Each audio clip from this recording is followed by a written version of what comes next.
सुप्रभात मेरे प्यारे बच्चों। मैं पिंकी शर्मा फिर आप लोगों के बीच में हिंदी ग्रामर, हिंदी व्याकरण से रिलेटेड कुछ टॉपिक लेके आ गई हूँ। तो विदाउट वेस्टिंग आवर टाइम हम लोग देखते हैं।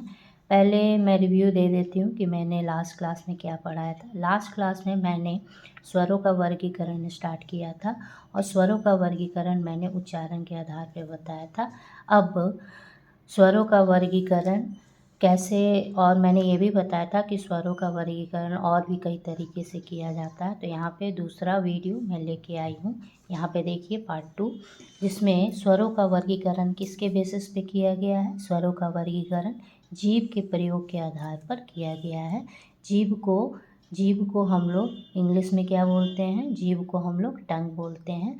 तो जीभ के प्रयोग के आधार पर स्वरों को बांटा गया है। तो चलिए देखते हैं। तो जीभ के प्रयोग के आधार पर स्वरों को 3 भागों में बांटा गया है।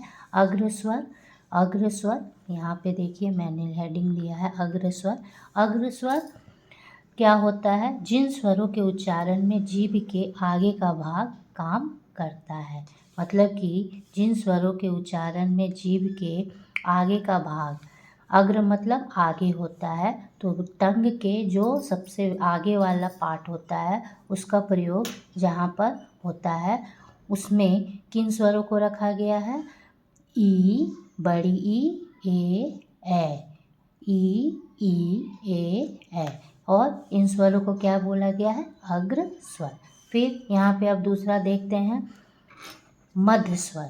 दूसरा क्या है, मध्य स्वर जिन स्वरों का उच्चारण जीभ के मध्य भाग काम आता है। जिन स्वरों का उच्चारण में जीभ के मध्य भाग काम आता है। मध्य का मतलब क्या होता है इंग्लिश में, मिडिल, बीच।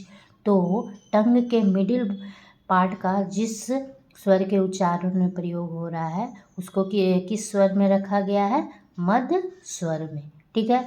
अब यहाँ पे देखिए पश्च स्वर। तो यहाँ पे आप देखिए पश्च स्वर, ये तीसरा है।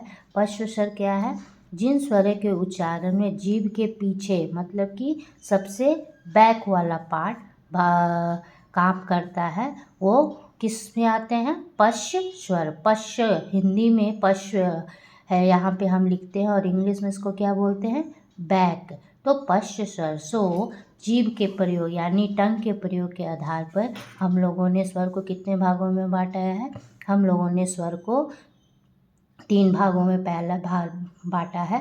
पहला अग्र स्वर, दूसरा मध्य स्वर और तीसरा क्या है आपका पश्च स्वर, जिसमें पहले में बड़ी ई, ए, मध्य स्वर में आपका अ और पश्च स्वर में आपका आ, उ, ओ, औ। ठीक है। तो इस तरह हम लोग स्वरों का वर्गीकरण टंग के यूज मतलब अपने जीभ के प्रयोग के आधार पर कर सकते हैं। धन्यवाद।